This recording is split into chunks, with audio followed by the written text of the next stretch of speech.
3 घंटे का टाइम दिया जाएगा, 90 नंबर का आपका क्वेश्चन पेपर होगा। ठीक है, ये हो जाता है। बाकी अगर हम बात करें क्वेश्चन पेपर के बारे में, तो यहाँ पे आपको टोटल 8 क्वेश्चन देखने को मिलते हैं। ठीक है, टोटल नंबर ऑफ क्वेश्चन जो है वो 8 हैं, और उसमें से आपको केवल 4 क्वेश्चन जो है उनको अटेम्प्ट करना है।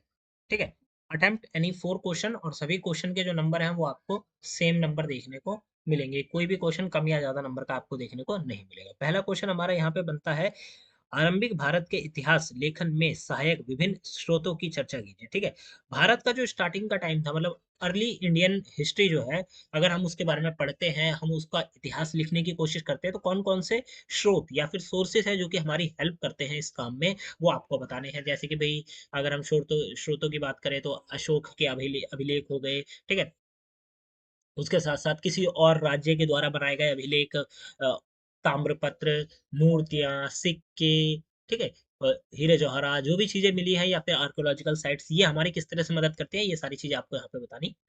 ये हो जाता है question number 1। Question number 2, question number 1 के और में आपको देखने को मिलेगा, भारत के उपनिवेशवादी इतिहास लेखन की मुख्य विशेषताओं की आलोचनात्मक विवेचना करें। इसके बाद के इतिहास लेखन परंपरा को किस प्रकार प्रभावित किया। ठीक है, इसने क्या करा, बाद का जो इतिहास लेखन की परंपरा थी उसको किस प्रकार प्रभावित किया, ये भी बताना है। भारत के जो उपनिवेशवादी इतिहास लेखन था, ठीक है, पहले तो आपको उसकी मुख्य विशेषताओं को बताना है। मुख्य विशेषताओं का मतलब उसमें जो पॉइंट होते हैं वो सारी चीजें आपको बतानी, कम से कम 6 से 7 विशेषताएं आप बताएंगे, तभी आपका आंसर एक अच्छी खासी लेंथ में बन के तैयार होगा।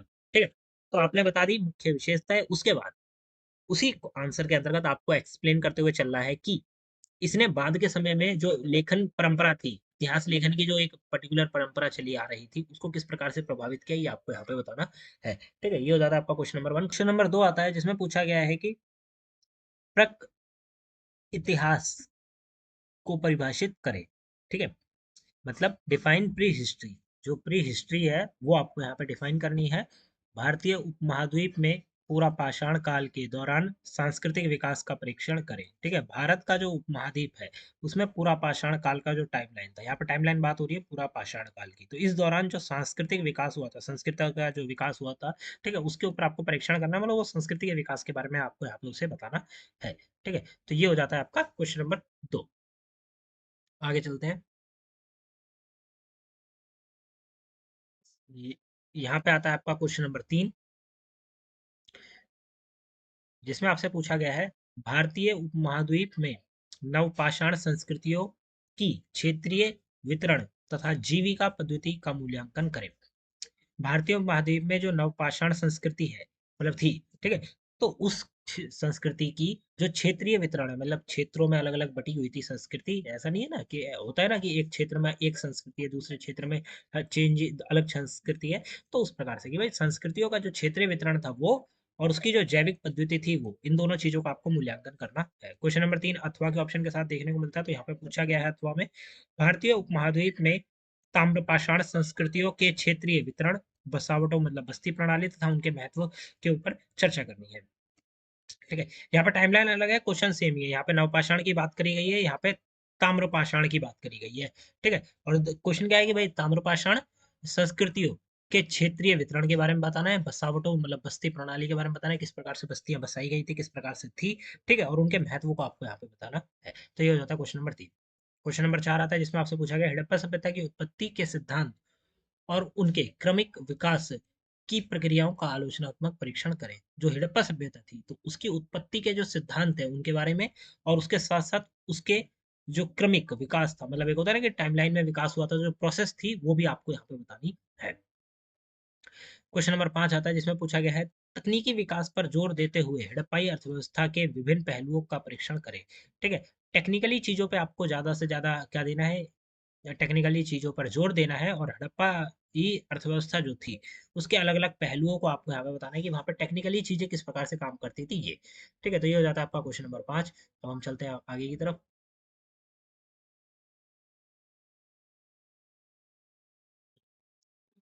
यह है आपका क्वेश्चन नंबर 6, जिसमें पूछा गया है, 1000 ईस्वी पूर्व से 600 ईस्वी पूर्व के बीच सामाजिक, राजनीतिक और आर्थिक परिवर्तन का समा समन्वेषण करें। ठीक है, मतलब टाइमलाइन बताया 1000 से लेकर 600 जो ईसा पूर्व है उसके बीच में सामाजिक चीजें किस प्रकार की थी, राजनीतिक चीजें किस प्रकार की थी, और आर्थिक जो परिवर्तन आए थे वो किस प्रकार के थे। ठीक है, सामाजिक, आर्थिक, राजनीतिक परिवर्तन के बारे में आपको यहाँ पे बताना है। क्वेश्चन नंबर 7 आ जाता है, जिसमें आपसे पूछा गया है भारत की महापाषाण संस्कृतियों की सामाजिक, तकनीकी तथा सांस्कृतिक पहलुओं पर विशेष बल देते हुए उनकी लक्षणिक विशेषताओं को रेखांकित करें। ठीक है, भारत की जो महापाषाण संस्कृतियां थी, महापाषाण काल के दौरान जो भी संस्कृतियां थी, ठीक है, तो उनकी सामाजिक, तकनीकी और सांस्कृतिक जो पहलू थे वो आपको बताने हैं, उनके ऊपर बल देते हुए क्या बताना है, लक्षणिक विशेषताओं को बताना है। तो आप इस क्वेश्चन में आंसर किस प्रकार से लिखेंगे, पहले आप महापाषाण के बारे में बताएंगे, ठीक है, संस्कृति के बारे में, उसके बाद सामाजिक, तकनीकी और सांस्कृतिक पहलुओं के बारे में थोड़ा-थोड़ा बता देंगे, और आखिर में आप बताएँगे विशेषताएँ, और फिर लिखेंगे आप निष्कर्ष। ठीक है? तो ये आपका आंसर राइटिंग करने का एक फॉर्मेट तैयार हो जाएगा। क्वेश्चन नंबर 8 आ जाता है, जिसमें टॉपिक दिए गए हैं कई सारे, उनमें से कोई भी 2 टॉपिक के ऊपर आपको जो है संक्षिप्त टिप्पणी या फिर जो शॉर्ट नोट होता है वो आपको लिखना है। ठीक है? टॉपिक क्या है? मगध का उदय, द्वितीय नगरीकरण, श्रवण परंपराएँ, सराय नहर राय, दमदाम दमदमा और महादहा।